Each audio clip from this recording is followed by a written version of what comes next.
It is Friday. Awesome. And we're glad you're rounding out your week with CNN Student News. From the CNN Center, I'm Carl Azuz. First up, Congress wants to see a plan from U.S. automakers explaining how they would use the money from a government bailout.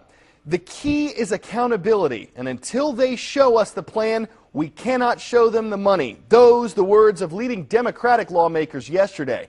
As you know, the struggling auto industry is asking the government for financial help.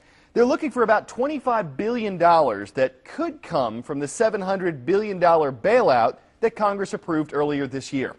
But some lawmakers are opposed to the idea. They say that money was meant to help the financial industry, and they believe that automakers are struggling because of problems they made for themselves. With all this talk about help from the government, you might be wondering, hey, where's my bailout? After all, financial crisis is making things tight for a lot of people, so can anyone get in on that money from Congress? Carol Costello examines how the dollars are distributed.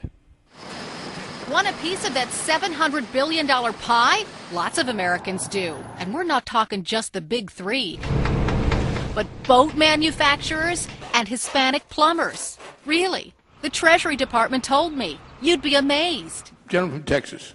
Members of Congress are too. And they're worried. I read press reports recently that a group of plumbing contractors were applying for portions of the TARP funds in order to refurbish some foreclosed properties, making their case that that qualifies them as a financial institution. Can you give me a clearer black and white definition of what a financial institution is? Congressman, I can't. We have a broad definition. We got very broad authorities and powers, but we certainly are not going to give money to plumbing contractors. Did you catch that? If he wanted to, Paulson could dole out cash to whomever he chooses. That and a simple two-page application for bailout funds has sparked bailout fever. Treasury officials told me a bait and tackle shop asked for a line of credit. Even a timeshare company filled out an application. Oh, and states across America are interested too, like California.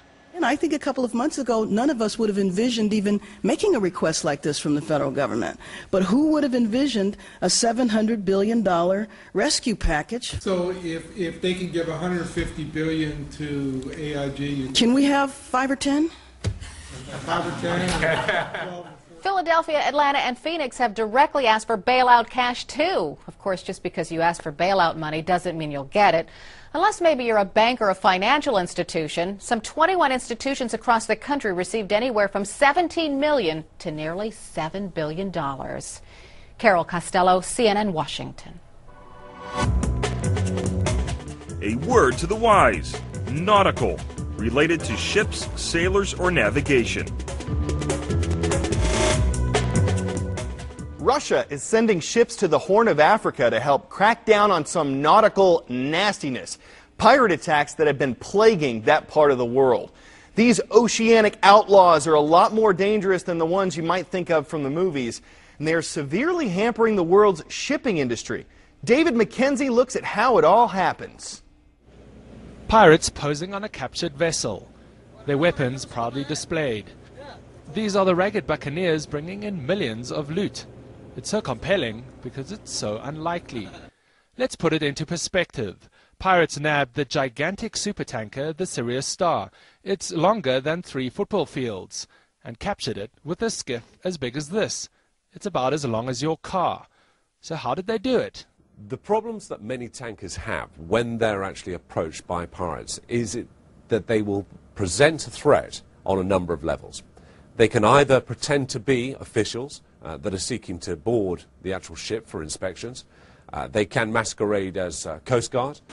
And they can always rely on scare tactics. They use fast skiffs with RPGs and assault rifles. A well-paced shot with one of these could puncture a hull of the boats that can carry dangerous cargo. So the crew is usually happy to sit it out under hijack waiting for ransom, rather than risk blowing themselves up. And the crew can now be taken in a much wider area. What we're seeing with these Somalian pirates is their ability to use some of the ships that they've captured already to enable them to reach further afield into deeper nautical miles. They are called motherships, and maritime agencies warn that their use is expanding the pirate reach and the pirate threat. So until they can be reined in, these unlikely ocean hijackers will still have the tactics and the territorial reach to take on as many Goliaths as they can get their hands on. David McKenzie, CNN, Nairobi. If you were paying attention to what we said right before that report, you already know the answer to one of the questions on this week's news quiz. What about the others? Head to cnnstudentnews.com, put your news knowledge to the test. Today's shout-out goes out to Mr. Valise's 7th grade U.S. history classes at Swift Creek Middle School in Tallahassee, Florida. Which of the following is not one of the unalienable rights mentioned in the Declaration of Independence? Is it life, justice, liberty, or the pursuit of happiness? You've got 3 seconds. Go!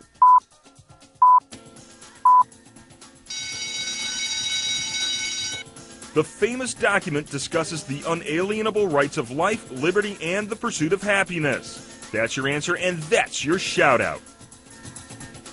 All right, did you know the answer? In a recent survey on American civics, 83% of people got that question right. Not bad. But the overall results of the survey, not good. More than 70% failed, and it wasn't just like civilians lacking civic knowledge. Elected officials who took the test did even worse. Oh my goodness! Alina Cho breaks down the report card. It was a random sample of 2,500 people, 33 questions in all, many of them taken from basic citizenship exams. And guess what? Those who have held elective office scored an average of 5 points lower than those who have never held public office. Just incredible. And overall, the numbers aren't good. 71% of people who took the test failed. Now, the survey by the Intercollegiate Studies Institute included questions about political history, foreign relations, even the economy. And at a time when the country is facing such serious economic problems, one of the report's authors told us it's the worst time to be experiencing what he calls an epidemic of civic ignorance. American citizens are not going to be able to exercise informed judgment at the ballot box and then through a public opinion polls tell their elected representatives what to do about this problem. So let's take a look at the questions that people had a hard time with. One of the questions, what are the 3 branches of government? The answer, executive, legislative, and judicial, of course. But get this, fewer than half, 49%, got that question right. Let's take a look at this one now. What was the source of the phrase government of the people, by the people, for the people? Was it A, the I Have a Dream speech, B, the Declaration of Independence, C, the U.S. Constitution, or D, the Gettysburg Address? The answer is D, the Gettysburg Address. So how did the respondents do? Not well. 21% of citizens and just 23% of elected officials answered that question correctly. And by the way, 56% of Americans knew that Paula Abdul was a judge on American Idol. And the last question, what part of the government has the power to declare war? Is it A, Congress, B, the President, C, the Supreme Court, or D, the Joint Chiefs of Staff? The answer, of course, is A, Congress. 54% of citizens answered that correctly, but only 46% of elected officials knew that Congress was the right answer. Now, one other note, those with a college education only scored slightly higher than those who hadn't gone to college. But the most interesting finding, perhaps, the elected officials who took this survey knew less than average citizens. One of the study's authors said, of course, the general population isn't doing well, but don't we expect more from those holding public office? He went on to say, if you don't know your country's history, you're doomed to repeat it. And on the flip side, if you do, you're more likely to vote. And finally today, a canine contest for drenched doggies. And they're off to put things on. But before they can do that, owners have to dunk the canine clothing in a bucket of water, and suddenly it doesn't seem like the dogs are too thrilled about taking part in this race. Some, like you see, just stood around. Others look like they'd rather drink the water. And one guy's obviously struggling with the idea of wearing wet clothing. But eventually, he threw in the towel. Well, this show's all washed up. You guys have a great weekend. We will be back on Monday for Monday and Tuesday shows, so we'll see you then.